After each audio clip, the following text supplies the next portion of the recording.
السلام علیکم ورحمۃ اللہ وبرکاتہ۔ دوستو، آپ سن رہے ہیں راشد رضا وائس عجائب القرآن کا باب نمبر 49، حضرت ادریس علیہ السلام۔ حضرت ادریس علیہ السلام، آپ کا نام اخنوق ہے، آپ حضرت نوح علیہ السلام کے والد کے دادا ہیں۔ حضرت آدم علیہ السلام کے بعد آپ ہی پہلے رسول ہیں۔ آپ کے والد حضرت شیس بن آدم علیہ السلام ہیں۔ سب سے پہلے جس شخص نے قلم سے لکھا وہ آپ ہی ہیں۔ کپڑوں کے سینے اور سلے ہوئے کپڑے پہننے کی ابتدا بھی آپ ہی سے ہوئی۔ اس سے پہلے لوگ جانوروں کی خالیں پہنتے تھے۔ سب سے پہلے ہتھیار بنانے والے، ترازو اور پیمانے قائم کرنے والے اور علم نجوم حساب میں نظر فرمانے والے بھی آپ ہی ہیں۔ یہ سب کام آپ ہی سے شروع ہوئے۔ اللہ نے آپ پر 30 صحیفے نازل فرمائے اور آپ اللہ تعالیٰ کی کتابوں کا بکثرت درس دیا کرتے تھے، اس لیے آپ کا لقب ادریس ہو گیا، اور آپ کا یہ لقب اس قدر مشہور ہو گیا کہ بہت سے لوگوں کو آپ کا اصلی نام معلوم ہی نہیں۔ قرآن مجید میں آپ کا نام ادریس ذکر کیا گیا۔ آپ کو اللہ تعالیٰ نے آسمان پر اٹھا لیا۔ بخاری مسلم کی حدیث میں ہے کہ حضور اکرم صلی اللہ علیہ وسلم نے شب معراج حضرت ادریس علیہ السلام کو چوتھے آسمان پر دیکھا۔ حضرت کعب رضی اللہ عنہ سے مروی ہے، حضرت ادریس نے ملک الموت سے فرمایا کہ موت کا مزہ چکھنا چاہتا ہوں، کیسا ہوتا ہے؟ تم میری روح قبض کر کے دکھاؤ۔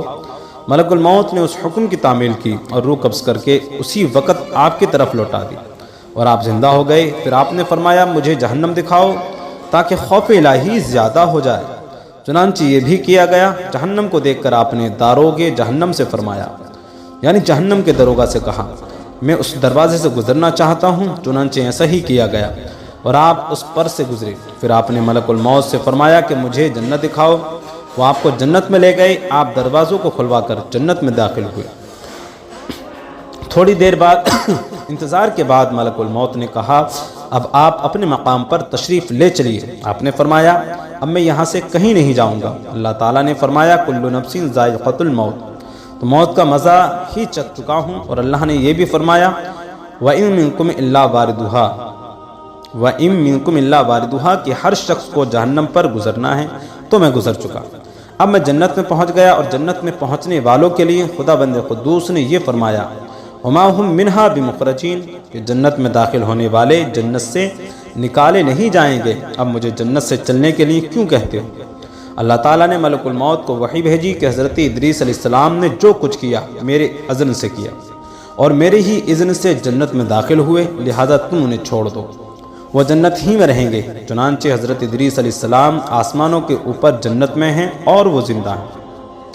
حضرت ادریس علیہ السلام کے آسمانوں پر اٹھائے جانے اور ان کو ملنے والی نعمتوں کا مختصر اور اجمالی تذکرہ قرآن مجید کی سورہ مریم میں ہے۔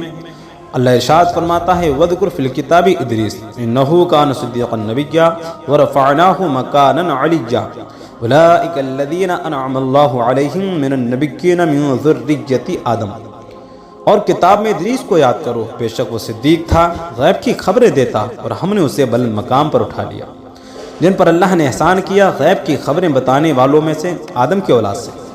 حضرت ادریس علیہ السلام کے واقعے سے یہ ہدایت کا سبق ملتا ہے اللہ تعالیٰ کا رسولوں اور نبیوں پر کتنا بڑا فضل و کرم اور انعام و اکرام ہے۔ اس لیے ہر مسلمان کے لیے واجب الایمان اور لازم العمل ہے کہ خدا بند قدوس کے رسولوں اور نبیوں کی تعظیم و تکریم اور ان کا ادب و احترام رکھے اور ان کے ذکر جمیل سے خیر و برکت حاصل کرتا رہے۔